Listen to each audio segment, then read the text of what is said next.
So, Sophie is co-founder and analyst in EU affairs, migration and asylum at Caucasus Initiative, co-organizer of this event.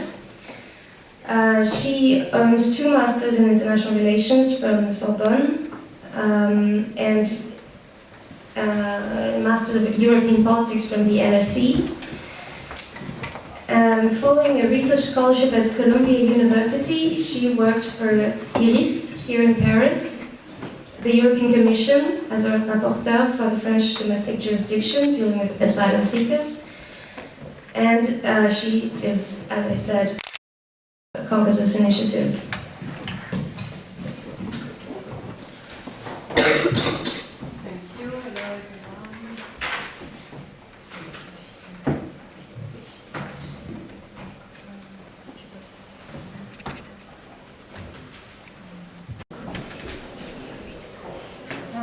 So I would just start with one.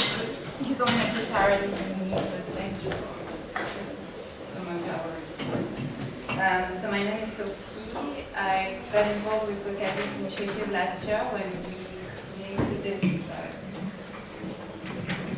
So it's a research project created by Michael, who was just here, and to which we contributed from the very beginning with Sophie, who is over there as well, and some other members. The idea is to gather researchers, young but not only, and build a network on the South Caucasus from a multidisciplinary perspective, so gathering people with different backgrounds.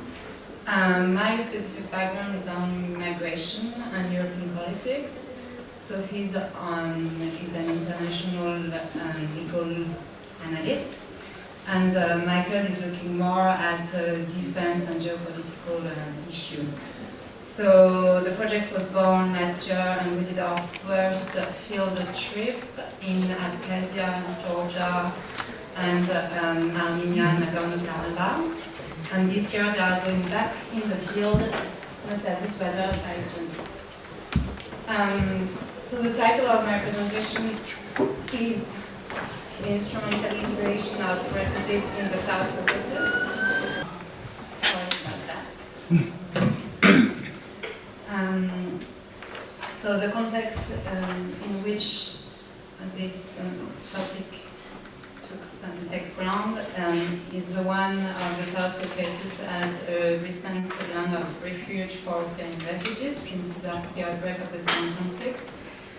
To give a bit of the broader context first, in Armenia, today the number of Syrian Armenians are estimated to about 20,000, and Armenia has become the 3rd largest country hosting refugees in Europe after Germany and Sweden.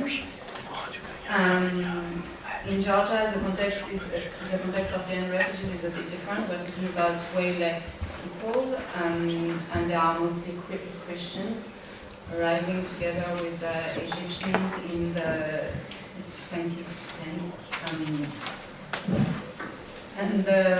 What is characteristic about these 2 categories and these 2 countries is that Syrian refugees in the South Caucasus have, of course, moved internally and externally. And the reason why we are focusing on Abkhazia and Nagorno-Karabakh, I'm proposing 2 case studies today, is mostly because these are the places where we've been. So I will not make a theoretical presentation about general geopolitical issues like the one that have been mentioned in the introduction, but we'll focus on specificities and observations that have been gathered on the ground, basically. Why it's interesting to compare both, mostly because both migration trends, despite of their specificities in which we will get a bit more in detail later, are paradoxical and puzzling in terms of migration trends and resettlement perspectives, and they therefore raise similar questions. Indeed, the Syrians who resettled in the de facto states of both Abkhazia and Nagorno-Karabakh have fled a war zone to build a new future in territories which are geographically isolated and not easily reached, notably because of border issues, obviously, not recognized internationally, which causes issues when you are migrating and looking for a new status in a new country, obviously. Both politically unstable and demographically as well, economically fragile, and facing strong political and defense issues. What will be important during this presentation is to differentiate also between different sorts of migration trends, and by that I mean repatriation versus resettlement, relocation, because here the use of specific words matters a lot, notably in the way they are used by the local media, but also the media of the other countries in the region. And obviously, when you are talking about repatriation or resettlement, you're trying to send a political message, and so it will be important to keep that in mind. The research methodology used to gather information and come up with these arguments are field interviews mostly, and the literature is very limited on these topics because of their very specific and local dimension. So we are looking at interviews with local politicians in Georgia and Armenia, and in Abkhazia and Nagorno-Karabakh in particular, but also the local staff of NGOs and just citizens, let's say, as well as Syrian families. So my main argument will be that the settlement of Syrian refugees in these disputed territories result from deliberate migration and integration policies implemented by the de facto states in an attempt to shape demography and influence geopolitical concerns, and with the support of powerful neighbors. I don't know if it's necessary to introduce Abkhazia and Nagorno-Karabakh. I think you are all more or less interested in the issue here, because that's in this slide, so I will not go in detail on this.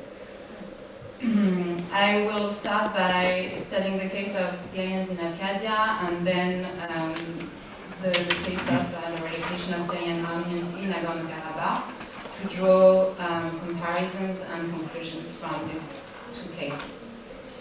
So to begin with Abkhazia, we are talking here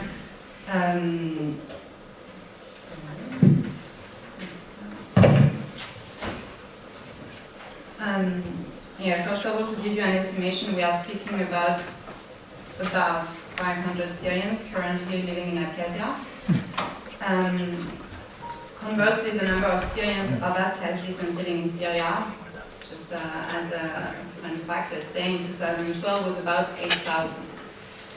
Local authorities claim that they have arrested more than 590 Syrians of Abkhaz descent between 2012 and 2014. And this figure fits the number that was given to us by the Center of Strategic Studies of the de facto Abkhaz presidency. But of course we have to be very cautious with these numbers, because for us it was very difficult to estimate on the ground, as we just met some of the families. And so it's more or less accurate. That's I wanted to stress as well. They are eligible to the Abkhaz citizenship if they choose to remain in Abkhazia on a permanent basis. And in terms of origin, they are descendants of the Mukadzhir, which is an ethnic Abkhaz group closely related to the Circassian, and who have been displaced from in the 19th century during the Russian-Circassian War.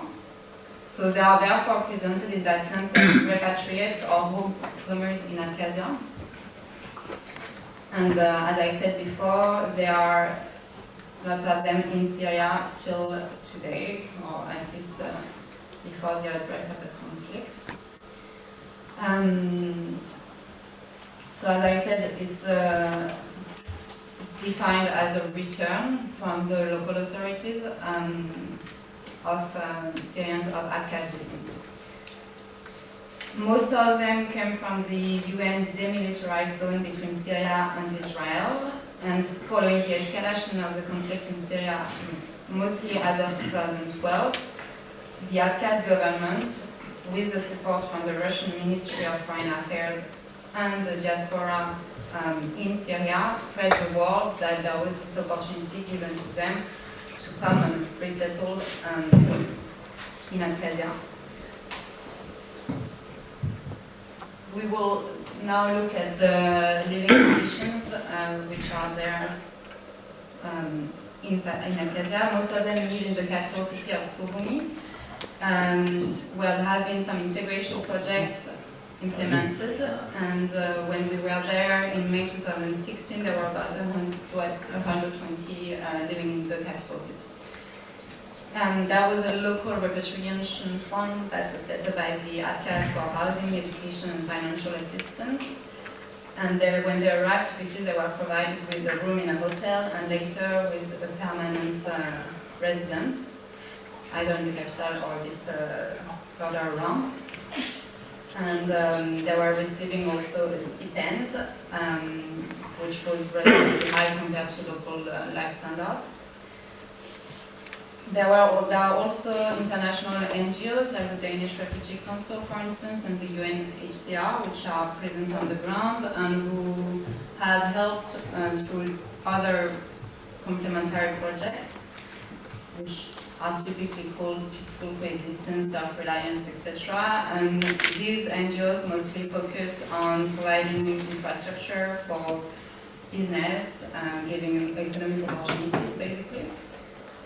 And overall, the living conditions seemed good, and they were given the opportunity to integrate autonomously, which is important when we will compare with the case in Nagorno-Karabakh, to keep in mind. And mostly the challenges and difficulties they face in terms of cultural integration, what's important to notify is that they are refugees in Abkhazia, but being taught Russian at school, mostly, before learning Abkhaz. So in terms of local integration, it's also interesting to see. Religion-wise, there are Sunni Muslims compared to Christian Orthodox, which has been raised in different interviews as being a potential integration challenge.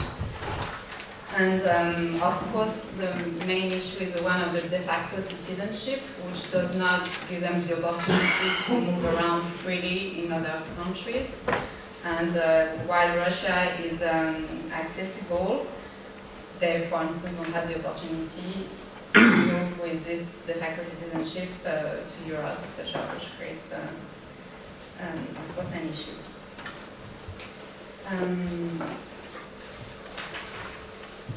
And my final argument about this migration will be on questioning why this migration was facilitated by the authorities locally. As we can see, there were programs to make sure that they were welcome, which of course raised question on the interest behind such investment, let's say. And in concrete terms, this return resulted from a proactive policy by the de facto authorities, who typically sent a diplomatic mission to Syria in 2012 and benefited from practical support from Russia. When I say practical, it's arranging flights, basically. So we were told that there was a flight funded by Russia who was arranged from Beirut to Sochi, and then to then cross the Russian border, and which is part of a strategy of the local de facto state to shape the demographic balance in Abkhazia by encouraging the return of the Abkhaz diaspora. Of course, this has a direct impact on the demographic balance in the de facto state. And of course, I mean, I don't know how familiar you are, but in this territory strongly influenced by Russian presence, etc., it is not. It does have an impact to stress the importance of culturally and it influenced the strategy and identity. So that was the first part on Abkhazia. These are basically pictures that we took when we were there. So there you have the crossing of the border, the two pictures on the top. This is the capital city of Sorbonne, which is really nice, as you can see. And this is a former building built still in Sorbonne. These two pictures were taken in a school. So we basically attended a Russian class in a local school in Sorbonne. So without transitions, we will now look into the case of the Syrians in Nagorno-Karabakh. The presence of Syrians in Nagorno-Karabakh needs to be put in the broader context of the hosting policy led by Armenia since the outbreak of the conflict, as I said before. And one specificity of the return of the Syrian Armenians in Armenia and in the Caucasus is the long-term integration of the Armenian minority also in Syria. In Nagorno-Karabakh specifically, the presence of refugees is also to be understood as part of a broader trend to resettlement of refugees, some of which were ethnic Armenians residing in Azerbaijan and who had fled to Armenia during the 90s. So a large part of the population in Nagorno-Karabakh is made up of refugees, broadly, to use the term broadly. And estimating the number of Syrians in Nagorno-Karabakh is also very challenging, given that there is no official number communicated, not as it was the case for Abkhazia. And the estimations vary around 100 remaining today, so it's a very limited portion of the population. I would say even less, based on our experience, but of course I will not make my own guess. They are Syrians finding refuge who are generally Christians and from an agricultural background and come from similar typological background than the life they had in Syria. They have a very different integration record to the ones we just mentioned for Abkhazia. And it's interesting to see that a lot of media report on success stories relocated in Nagorno-Karabakh and trying to show how they managed to develop economically through agriculture, etc. When this topic is not broadly covered in the regional media. So there is a strong local interest, I would say. And this success stories contrast with the field reality, which shows opposite integration records. I think what we got from the different information that we gathered on the ground is mostly that even though there were some Syrians resettled as of 2012 and 2013, most of them have left, and despite attempts by the local authorities to provide them with accommodation and integration opportunities. And this, we were able to see, for instance, some settlements near the checkpoints, etc., where you have basically some small but relatively, I would say maybe capable of hosting a few families who are now not habited at all, and that's partly due to the fact that those settlements were installed near the border far from the city, etc. So not giving the opportunity to the families to integrate within the local population. But what's important also is that the fact that there are those buildings and that families report on what they were given when they arrived, typically goats or animals to survive, is an evidence of the fact that there was an attempt to keep these populations in this part, in this territory. And we also heard reports of Syrian families who had first relocated in the buffer zone around Nagorno-Karabakh, which of course also raises very political and legal issues in terms of movement of population in a disputed territory.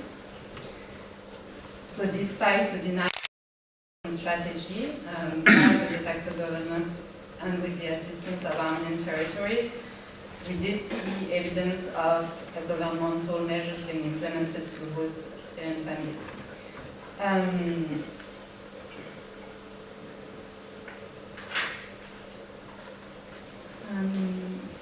And this very political issue is easily visible in the war between the media, the Azerbaijani one and the Armenian one, on this issue. And if it's a topic in which you are interested, you can find a lot of articles about Syrian refugees in Nagorno-Karabakh and the buffer zone specifically. And of course, the interest at stake for the local authorities of Nagorno-Karabakh are overall, as for Abkhazia, demographic, in the sense that having a stable and permanent population of refugees in a de facto territory is a project to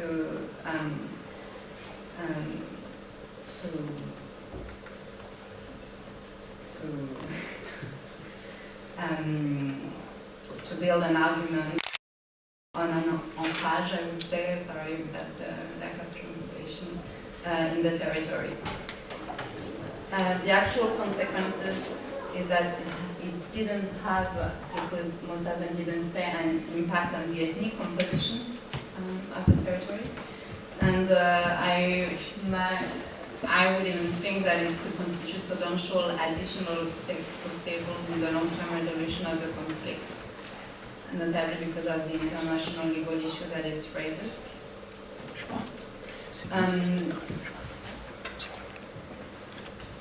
Here you can see some pictures of my Karabakh this time. Up there on the top pictures are another school in a different territory. We were there last April, so that was just following the appraisal of the fightings, and it was very interesting to see because obviously it's a highly militarized territory, but specifically at this time they were preparing for some other appraisal. So up there on the left, this is a school where they were preparing camouflage during after hours. So in conclusion, and to compare both case studies, the main difference I would say is in terms of integration record, because in Abkhazia we saw that there was a relatively successful attempt and definitely organized hosting policy, while in Nagorno-Karabakh it ended up in further displacement for the communities. And between these two case studies, the main common characteristic that I would stress is specifically related to the historical and cultural link of the hosted population, the Syrians, with the land of refuge, Nagorno-Karabakh or Abkhazia, as I said, perceived as returnees or homecomers or repatriates, depending on the territories. as well as the specific challenges that result from the settlement in disputed territories for refugees, among which, as we could see, the lack of international presence and support and connection, limited economic and professional perspectives, also linked to the limit displacement offered to the hosted population, geographical and political instability, which of course raise questions on long-term integration perspectives, and political and strong identity challenges based on the specificities of resettling in a population that is not united and challenged. And these are both the result from ambivalent migration policies, not from the result of spontaneous displacements and settlement, but from planned repatriation policies by the de facto authorities and with the support of the regional powers. So that would be my conclusion for comparison of these cases. You are very welcome to ask questions and to ask about sources as well, because I will not give you a full link on the screen. But as I said, in terms of literature, it's limited. But if you are interested, I can also, of course, give you a list of articles and also of the people we were able to interview, etc. If some of you plan on going on a field trip one day. So voilà.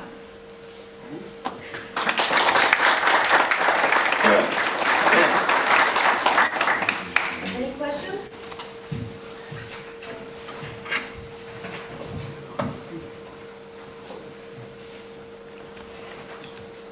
You can also ask questions to Sophie later.